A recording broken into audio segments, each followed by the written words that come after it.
Salut à tous, c'est Pang de la chaîne, bienvenue sur cette vidéo qui continue notre cheminement sur la PNL et la science. Et aujourd'hui, on va s'interroger sur la technique de recadrage. Alors, un des points que je veux absolument que vous gardiez en tête pendant toute cette série, c'est qu'en fait, à mesure que je prends chaque technique, je me rends compte que dans les études, ils vont critiquer le fait que la méthodologie, en gros, des personnes qui voulaient prouver la PNL est mauvaise et qu'il y a peu de preuves empiriques. Ça va devenir un discours qui est récurrent dans à peu près toutes les études et sur toutes les critiques de la PNL. Bandler a lui-même dit, pour éviter toutes les problématiques associées à la science, la PNL, c'est de l'art. Au moins comme ça, il est tranquille. Vous allez constater sur cette technique, comme précédemment j'ai pu vous le proposer sur l'ancrage, voire sur la notion de modélisation, on a cette notion à se dire c'est scientifiquement prouvé, mais en fait pas vraiment. Parce qu'il y a une forme PNL et la forme PNL de l'ancrage, il n'est pas OK. La forme ancrage pavlovien, il est OK. La forme ancrage hypnose est OK, mais la forme ancrage PNL, pas OK. Et on va avoir le même problème avec le recadrage. Donc, le recadrage, par essence, c'est quelque chose qui est accepté, et notamment avec la TCC. Donc, je vais reprendre les différents éléments, concepts de base. Le recadrage en PNL. Recadrage en PNL consiste à modifier la signification d'une situation en changeant son contexte et en proposant une nouvelle perspective qui induit une réponse émotionnelle différente. Ok. Et vous allez voir, par rapport au recadrage TCC, c'est pas vraiment ultra différent. C'est pour ça que c'est un petit peu compliqué et on va l'avoir beaucoup en PNL. Beaucoup de principes de base de la PNL partent sur des modèles qui sont justes, mais après qui ont été, on va dire, customisés par Bandler-Grinder. D'ailleurs, à Orlando, Bandler, il nous disait bien, la PNL, c'est pas de la psychologie, la PNL, c'est pas de la psychiatrie, la PNL, c'est pas de l'hypnose ou toute autre psychothérapie, c'est la PNL. C'est un monde à part qu'il a isolé, ou en tout cas, ils estiment qu'ils ont une manière spécifique de penser. D'ailleurs, il y a les présupposés de la PNL qui te font en gros accepter un cadre de base parce que c'est ça les règles de la PNL. Et vous allez voir que les techniques, c'est ce problème qu'on retrouve et c'est ça qui est non validé. Le recadrage de TCC vise à modifier des croyances et les pensées automatiques dysfonctionnelles au travers d'une restructuration cognitive en se basant sur des preuves d'une logique rationnelle. Okay. En hypnose, le recadrage est souvent utilisé dans un état de transe. Alors la grosse différence qu'ils aiment à faire, c'est l'état de transe, l'état bien spécifique de focalisation et de suggestibilité qu'on a en hypnose. Là pour ça, je vous invite à rebondir sur les articles du Routledge que je vous partage ces derniers temps pour savoir où on en est au niveau scientifique de l'hypnose.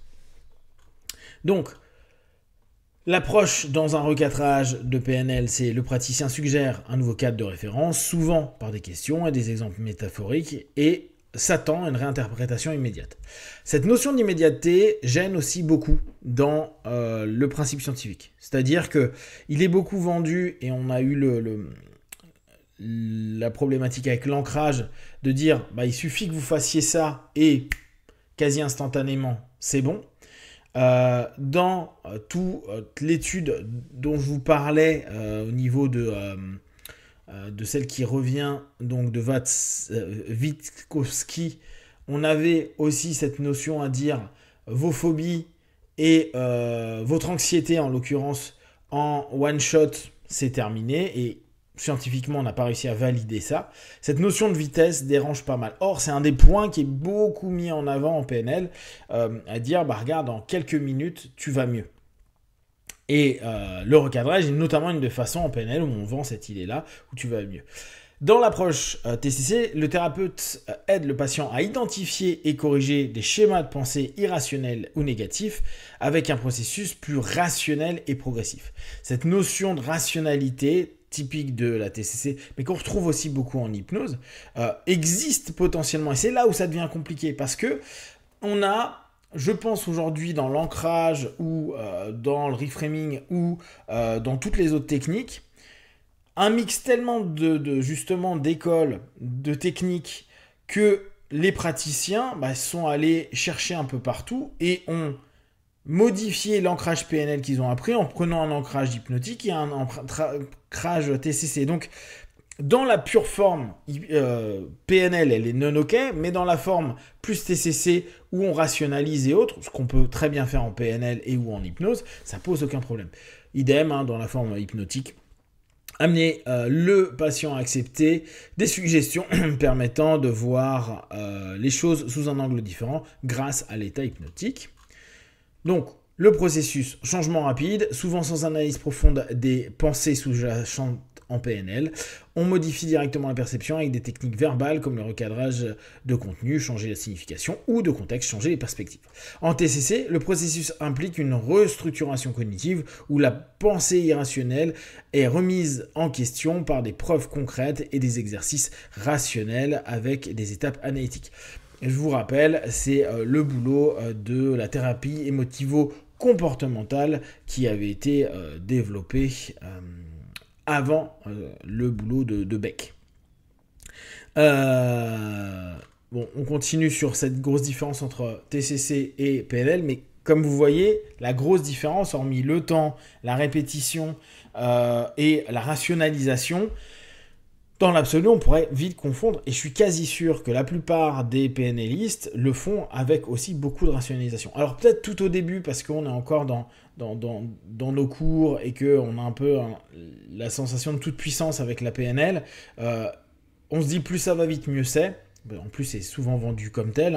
Je crois de mémoire, le groupe de Bandler, c'est votre cerveau va plus vite que vous ne le pensez. Donc c'est toujours cette notion de vitesse qui rentre en compte.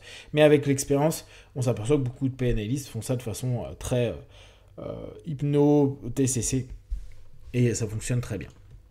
Donc, les bases scientifiques pour la forme PNL, faiblement validé, il existe peu d'études solides pour prouver l'efficacité du recadrage de manière systématique. On revient sur notre problème de base, il n'y a pas assez d'études claires là-dessus. En TCC est fortement validé, est l'une des thérapies où il y a le plus d'études dessus. Donc, pourquoi les études invalident leur cadrage en PNL? Manque de preuves empiriques. Contrairement à TCC, qui a été largement testé dans les études contrôlées. Bon, ça c'était une des grosses forces de la TCC et de Beck à ce moment-là. Superficialité de l'approche. En PNL, le recadrage est souvent présenté comme une technique rapide et immédiate. Et vous voyez que ça revient vraiment constamment, sans une analyse approfondie de croyances et de schémas et de pensées sous-jacentes. Et cette notion qui n'est pas d'analyse, ça dérange pas mal, cette notion assez spontanée du cerveau à dire tu vas trouver des réponses, qui reprend un peu l'idée de l'hypnose avec le subconscient qui sait ce qui est bon pour lui, et donc avec une rupture de pattern et un recadrage potentiel ou un questionnement, se dire va arriver à l'esprit quelque chose de juste, ce qui est un peu différent du côté très cognitif de la TCC. Résultats peu fiables, les études qui ont testé les techniques de recadrage PNL ont montré des résultats non reproductibles et incohérents. Par exemple, l'idée que le simple changement de contexte ou de signification par des questions directes pourrait entraîner un changement profond n'a pas été confirmée par des preuves scientifiques. Et on revient toujours sur la même étude, celle de Witkowski, dont je vous ai partagé ses feedbacks.